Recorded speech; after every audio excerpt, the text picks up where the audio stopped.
lang at nagtiwala sa kanyang tao. 6 months, within 6 months, ang Pilipinas, babaguhin niya yung sistema. Totoo naman. Sa loob na, naniniwala naman tayo sa loob ng 1 year ni Duterte, marami na siyang nagawa. Oo naman. Napakarami niyang Ano nagawa. mga nagawa ni Pangulong Duterte? Unang-una, ang sabi niya, ibigay natin sa kapwa natin ang respeto. Bigyan natin sila ng respeto. Lalong-lalo na ang mga pulis. Ngayon, ang tanong ng tao, paano pagkakatiwalaan ng pulis anak ng tinapa? Yan ang lisensyadong kriminal. Sabi nga nila, di ba? Pero, mangyayari yan. Totoo naman. Nangyari. Kasi nga, ang ginawa niya, pinahugot niya lahat ng eskalawag. At pinadala niya sa amin. Ngayon, eskalawag ka. Hindi ka pwede makarating sa amin. Kasi alam ng mga taga ng eskalawag ka nga eh. Papatayin ka. So, para magkaroon ng respeto ang tao, kailangan ng mga eskalawag wala. Mawawala. Di ba ginawa niya? So, nagkaroon uli ng respeto ang tao sa pulis. Kasi nga, siyempre, sinala niya lahat eh. Panahon ni Digong. Oo. Pero nandun tayong may mga puntong hindi natin malalahat. Diba? Hindi natin malalahat. Pero disimulado sa ngayon. Sa ngayon ha, disimulado. Pwede mong respeto ang pulis. Hindi katulad ng araw ng mga panahong nakaraan. Diba? Pero ngayon, pare, putang ina dati hindi ako sumasalunod sa pulis. Ngayon, pag dumada ng pulis, nakita ko uniform sir. Kasi nga, naranasan din nila kung ano yung naranasan ng civilian. Diba? Pero habang patagal ang pamumuno ni Bongbong Marcos, ano yung nararamdaman mo? Ang nararamdaman ko, Ano yung nakikita mo? May improvement ba or ano, what? Ano yung pagkakaiba ng panahon ni Digong? wala eh. Ang laki ng pinagkaiba. Kasi nung kapanahunan ni Sa loob ng 2 years ni Digong, anong meron? tahimik ang Pilipinas. Nagkaroon ng takot ang tao. Takot sa sarili. Diba kapag gumawa ako ng kasalanan, mamamatay ako. Yun. Yun, di ba? Yun yung panahon na sabi nga nila, ikaw na ang pinakamatapang na tao kung gagawa ka ng kabalbalan sa panahonan ni Digong. Kasi alam mo sa sarili mo, alam natin lahat na maaaring ikamatay niya. Diba? Gawa ka na ng buhay mo. Gawa ka na ng buhay mo. Ngayon, kaya ako nasabing nanahimik at nagkaroon ng respeto ang tao. Kasi, yun nga, binigyan niya kaagad ng pag-iisipan yung tao. Ang sabi pa nga niya, within 6 months, patikinuhin ko ang Pilipinas. Sino bang presidente ng salita ng gano'n kundi siya lang ang isip tuloy na tao, baliw. Di ba? Baliw mo yata yan eh. 6 months, patikinuhin mo ang Pilipinas. Ano na? Yung pala, may sarili siyang pamamaraan. Pero sir, naniniwala ka naman. Sa loob ng 6 months, nagawa niya. Nagawa niya, par. Nagawa niya within 6 months. Ano yun, sir? Maraming taong nangilag. Maraming taong nangilag na gumawa ng kabalbalan.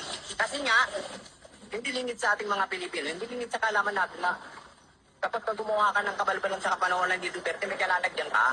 Sigurado yun, di ba? Ano yung inuuna niya doon sa within 6 months? Ang inuna niya, sir, yung mga kababayan niya kagad. Yung mga putante niya.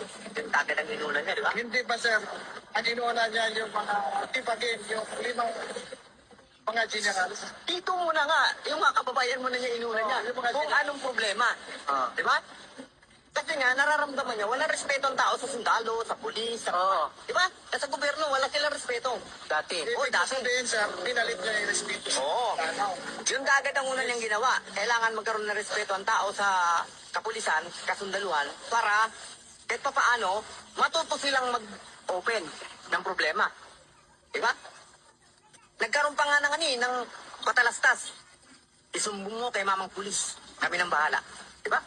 Ngayon, ito sistemang yon, nagawa niya ng paraan ng ganung bagay, utap, kahit matataas na opisyal, ilalatak niya, wala tayong pakailan. Di ba? Samantalang maaari niyang ikapahamak. Pero ginawa niya ng paraan. Ginawa niya ng paraan kung paano maging ganun ang sistema sa pamamalakad niya, sumunod, para nang sa ganun ang Pilipino, magkaroon uli ng pag-asa. Panahon ngayon ni Marcos, ano nakikita mo? Sa ngayon, sir, Sa kanyang ngayon, 2 years na siya. totoo lang, sir. Sa ngayon, ha? Kasi, para sa akin lang, ha, sa mga katulad namin na sa lansangan, nagtitinda sa lansangan, nagmamasid sa lansangan, danas ko ang kapanahunan ng mga iba't ibang klaseng presidente. Yes. Yung isa lang naman ang sinasabi. Di ba? Kaya siya tumakbong presidente para tulungan ng Pilipino. Yes. Natupad yon sa salita ni Duterte. Oh, Kapanahon nga ngayon, na wala na si Duterte, para sa akin hindi ko alam kung anong iisipin ng iba. Para sa akin lang, oo. wala akong nararamdamang pagbabago. Bumalik lang sa dati. Bumalik sa panahon ng... Kapanahonan ng ibang presidente. Hindi kay Duterte. Diba? Bumalik na sa dating kalakaran ng Pilipinas. Hindi sa panahon ni Duterte kasi nung panahon ni Duterte hindi ka pwedeng magsabing pero hindi ko pwede ang ganyan. Bawal yan. Itikado ka. Diba? So ngayon, bumalik na sa ganang klase ng dati. So maniwala ka sa hindi. Nakaupo ako dito mag-abot. Yan lang sa may kilid. Napapansin ko may nag-aabot ka. Oo. Alam ka naman sabihin mong hindi inabot nun. Diba? Tambay ako na Maynila. Alam ko ang kalakaran. Nagkahulo man ako, dito ako lumaki. Yes nga pala, nabanggit mo yung ulo. Diba, ako din kasi naririnig ko na magulo ang lugar na yan. Sa mga panahon nung medyo bata-bata pa ako. Pero ano nga ba totoo about Tulo-Sulo? Anong Totoo meron yun. sa lugar na yan? Nung kapanahonan ni Marcos, may isip na ako nun. Nag-aaral na ako, 7 taon na ako nun. Kapanahonan ni Marcos, 2 beses siya naging presidente sa panahon ko eh. 2 beses naging presidente, nagboto siya ng yes or no. Diba? Pero hindi pa ako bumuboto nung araw. Oo, tama. Kapanahonan ni Marcos, ang naging sinasabi ni Marcos, mga kapatid ni staff, huwag po nating bigyan ng pagkakataon ang gobyerno na magalit sa atin. Matuto po tayong makibagay dahil ako lahat ginagawa ko para sa inyo para manahimik ang lugar nyo na yan. Oo. So, ibig lang sabihin nun, minamanipulate ng gobyerno ng kapanahonan ni Marcos na matanda ang lugar namin para huwag magkagulo. Diba? Ibinibigay ng hinihingi ng gobyerno namin para wag mag-isip ng gulo. Kasi nga, ang Islam, ang utak kasi ng tao. Pero ang totoo nun, lahat naman ng tao sa Pilipinas, Islam eh. Yun ang panahon ng araw. Di ba? Nagkawatak-watak lang dahil sa pumasok na lintik ng mga tayo-ibang bansa. Kaya nagkaroon ng Kristyanismo. So, ni Digong, anong sitwasyon sa ulo? Nung kapanahonan ni Digong, eto na yun. Yung sinasabi kong, kailangan magkaroon ng respeto ng tao. Di ba? So, alam ni Digong, kasi nga, taga-Mindanao siya, alam niya, ang Mindanao, unang-una na ang gulo.